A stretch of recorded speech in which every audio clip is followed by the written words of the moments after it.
How's it going, everyone? This is George here, and today I'm going to be talking about when the Spider-Man No Way Home second trailer is going to come out, what to expect, and a lot of the roller coaster of emotions going on with No Way Home the past week, because originally the trailer was rumored to come out as early as next week or early this week. It's a new week. But then obviously, we know what happened last week. Marvel movies that were coming out after Spider Man No Way Home got delayed. So Doctor Strange and the Multiverse of Madness is now coming out in May instead of March. Thor Love and Thunder is coming out in July instead of May. And we can go from there.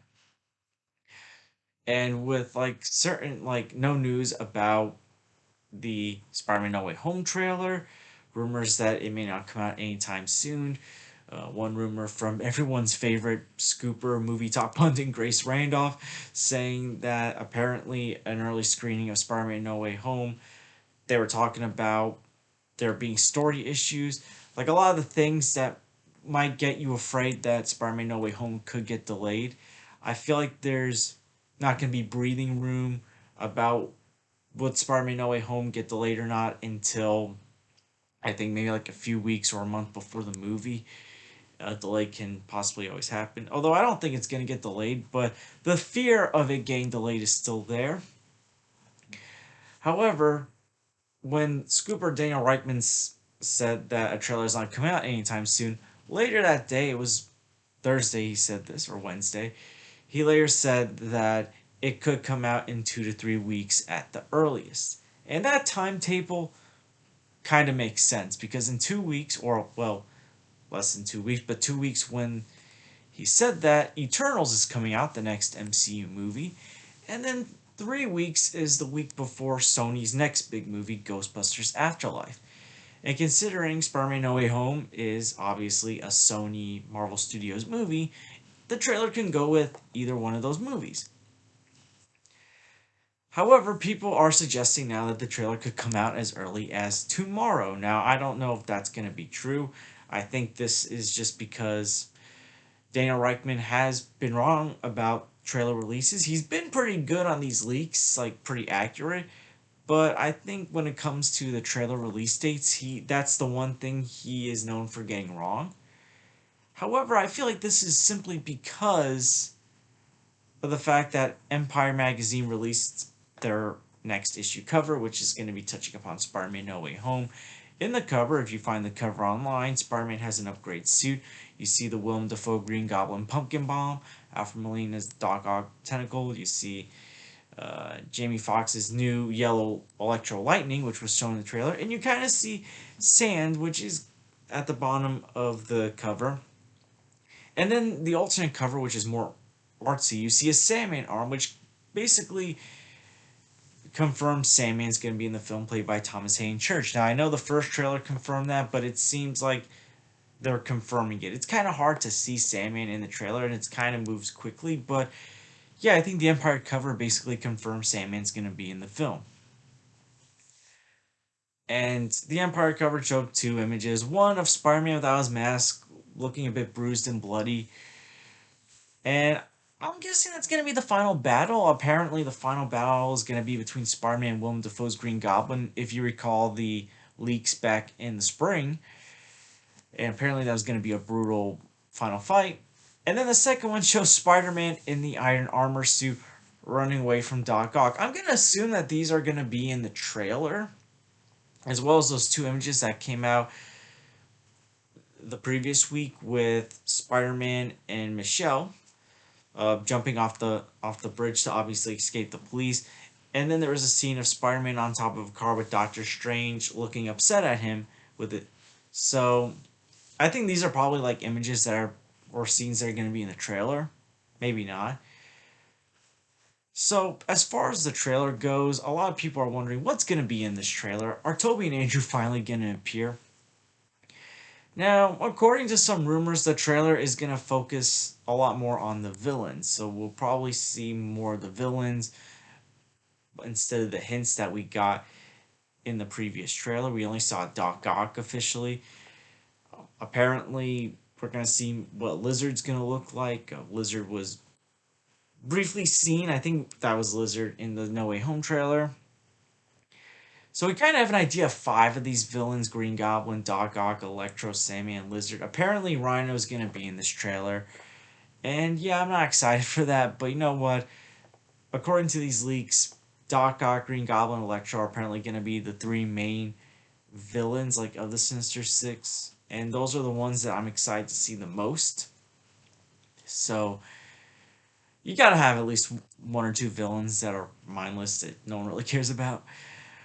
And we're gonna see like the villains, I guess, fighting against Tom Spider-Man. And apparently the end of the trailer is gonna be where Toby and Andrew in full-on costume will appear.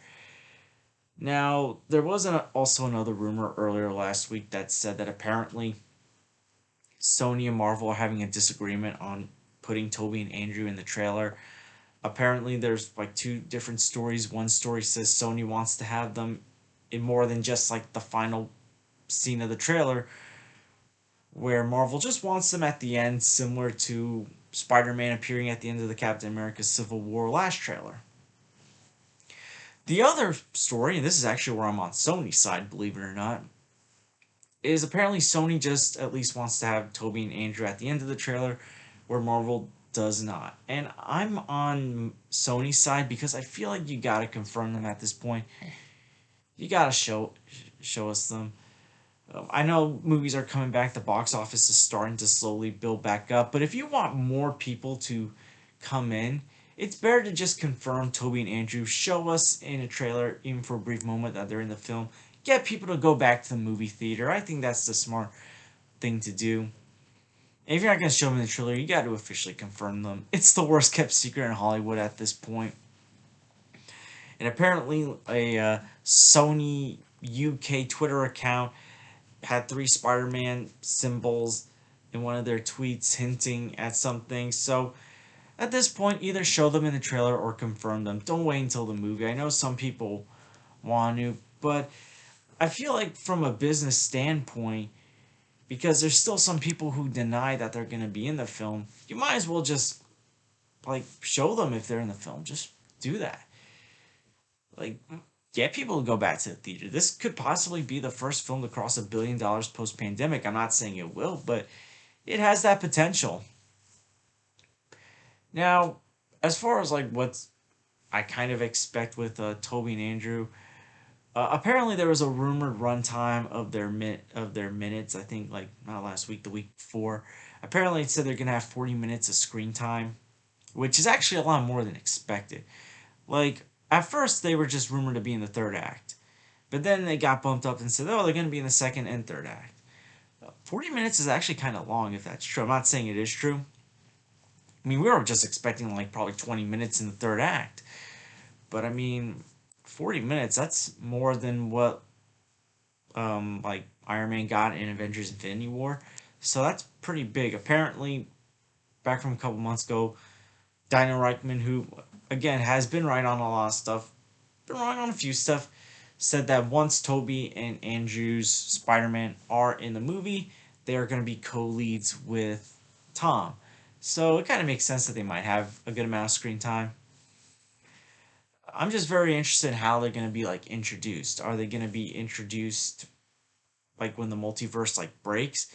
Are they going to come in and save Tom if Tom's fighting against these six villains and getting overwhelmed?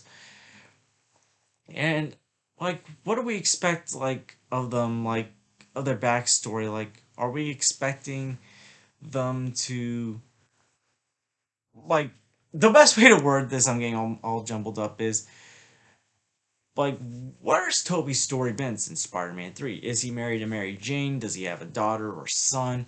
What villains has he fought that might be similar to what Tom Holland fought and Andrew Garfield fought? Andrew Garfield, like what's going on with him since The Amazing Spider-Man 2? How has he dealt with Gwen Stacy's death after all that? Did he move on with the Amazing Spider-Man verse version of Mary Jane or someone else? Did he face the Sinister Six of his own, which was like hinted at? That was where Sinister Six was supposed to be in the Amazing Spider-Man universe. Like I'm very interested in how they're gonna explain their backstory if they do. Like that'd be something cool to hear. Like there's really only we can only speculate. Like, are they gonna borrow like the scrapped ideas of Spider-Man 4 and Amazing Spider-Man 3 and say, hey, these events happened like in between like their last film and No Way Home? I'm very interested in seeing how they're gonna incorporate these two in it.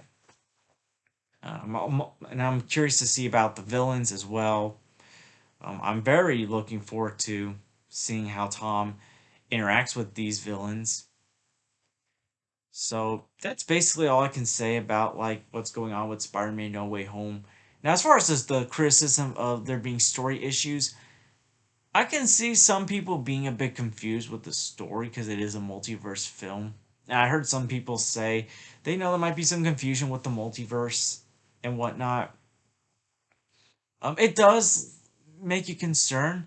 I mean, the person who said that, Grace Randolph, I'm not hating on Grace Randolph, but she's known for getting some scoops right, but also getting some scoops wrong. But also, like, when the scoop is wrong, like her trying to prove it, like to the end, like that Pedro Pascal leaving Mandalorian scoop that she broke last year, which turned out to be false. I can see maybe some concerns with the story because it is a multiverse film, like I just said. Don't want to repeat myself. And it might make people nervous because there's a lot going on in this film, and we know what happens when there's a lot of Spider-Man film. Those tend to be the Spider-Man films that don't tend to be all that great. But again, we also gotta trust that Marvel Studios is behind this, and I think like reassurance that some people like Alfred Molina, Willem Dafoe wouldn't return unless they saw something special in this movie. Same thing with Toby and Andrew, especially with how their last Spider-Man movies kind of went. And as far as the runtime for the film, that's also been thrown around as apparently like the runtime that's being heavily rumored is a 2 hour and 30 minute movie, which is a minute longer than Infinity War. Um, I can see it being around between 2.5 hours and maybe 3 hours. Maybe not 3 hours, but 2.5 hours seems pretty legit for the runtime since a lot's happening in this film. Daniel Reichman also brought up how apparently it's going to be the most emotional Spider-Man film. It's going to have a lot of action.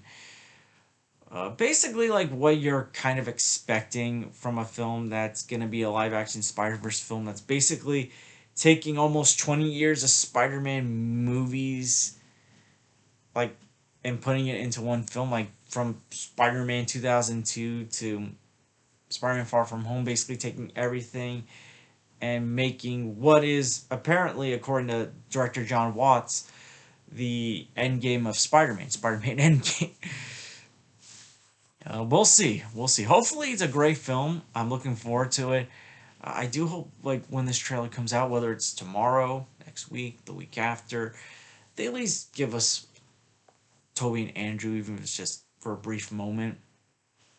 Yeah, I am looking forward to seeing the villains. Hopefully, we get to see like updated designs for some villains that need an updated design.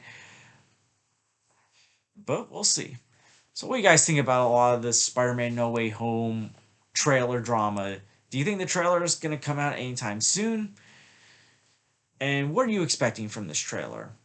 And like I said at the beginning of the video, there is that fear that the film could still get delayed, but I feel like at this point it's looking like it's aimed for December 17th.